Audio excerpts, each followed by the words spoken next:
സംസ്ഥാനത്തെ മിക്കവാറും എല്ലാ തൊഴിൽ മേഖലകളിലും നിറസാന്നിധ്യമാണ് അന്യസംസ്ഥാന തൊഴിലാളികൾ. ദേശമേതായാലും മലയാളികൾ ബംഗാളികൾ എന്നാണ് പൊതുവെ അന്യസംസ്ഥാന തൊഴിലാളികളെ വിളിക്കാറുള്ളത്. ബംഗാളികളില്ലാത്ത വ്യവസായങ്ങളൊന്നും കേരളത്തിൽ മുന്നോട്ട് പോകില്ലെന്ന സാഹചര്യമാണ് നിലവിലുള്ളത്. മലയാളികളുടെ സഹായികളായി കേരളത്തിലേക്ക് എത്തിയ ബംഗാളികൾ കഠിനാധ്വാനത്തിലൂടെ മലയാളികളുടെ തൊഴിൽ മേഖലയുടെ നെടുംതൂണായി മാറിയിരിക്കുന്ന അവസ്ഥയാണ് ഇന്നിപ്പോൾ. എന്നാൽ മലയാളി പെൺകുട്ടികൾക്ക് നല്ല പാതിയാകുന്നതിലും ബംഗാളികൾ ചുവടുറപ്പിക്കുകയാണ് ഇപ്പോൾ. ജോലി തേടി കേരളത്തിലെത്തിയ അന്യസംസ്ഥാന തൊഴിലാളികളിൽ പലരും ഇവിടെ നിന്നും വിവാഹം കഴിച്ചിട്ടുണ്ട്. ചിലരാകട്ടെ ഇവിടെ സ്ഥിരതാമസമാക്കുകയും ചെയ്തു.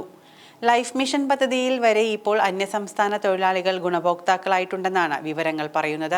സംസ്ഥാനത്ത് 72 അന്യസംസ്ഥാന തൊഴിലാളികൾ മലയാളി യുവതികളെ വിവാഹം ചെയ്തിട്ടുണ്ടെന്നാണ് CPIയുടെ ട്രേഡ് യൂണിയനായ AITCയുടെ കണക്ക്. AITUC നേതൃത്വം നൽകുന്ന നാഷണൽ മൈഗ്രന്റ് വർക്കേഴ്സ് യൂണിയന്റെ ഭാഗമായി സംസ്ഥാനത്തെ വിവിധ മേഖലകളിൽ പ്രവർത്തിക്കുന്നവരാണ് ഈ 72 പേരും. വിവാഹാലോചനയുമായി മലയാളി യുവതികളുടെ വീട്ടിലെത്തി നേരിട്ട് ചോദിച്ചും ബ്രോക്കർ വഴിയുമാണ് വിവാഹം നടത്തിയത്.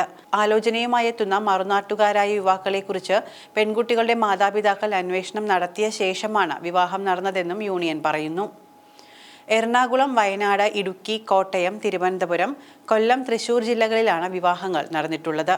വിവാഹം കഴിഞ്ഞവരിൽ ഏറിയ പങ്കും പെരുമ്പാവൂർ കേന്ദ്രീകരിച്ചാണ് കഴിയുന്നത്.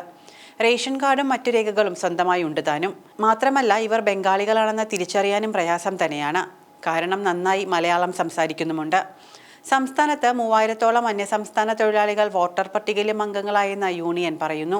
24 വർഷം മുൻപ് ഒഡീഷയിൽ നിന്നും തൊഴിൽ തേടിയെത്തിയ ഒരു വ്യക്തിയാണ് എറണാകുളം ജില്ലയിലെ വാഴക്കുളം പഞ്ചായത്തിൽ ലൈഫ് മിഷൻ ഭവന പദ്ധതി പട്ടികയിൽ അംഗമായി ഇപ്പോൾ ഭവന നിർമ്മാണത്തിനുള്ള ഒരുക്കങ്ങൾ നടത്തിവരുന്നത്. ഇത്തരക്കാരൊക്കെ ഉണ്ടെങ്കിലും കൊടും ക്രിമിനലുകളും ഒരു രേഖയുമില്ലാതെ കേരളത്തിൽ സസുഖം വാഴുന്നുണ്ട് എന്ന കാര്യവും ഓർക്കുന്നത് വളരെ നല്ലതാണ്.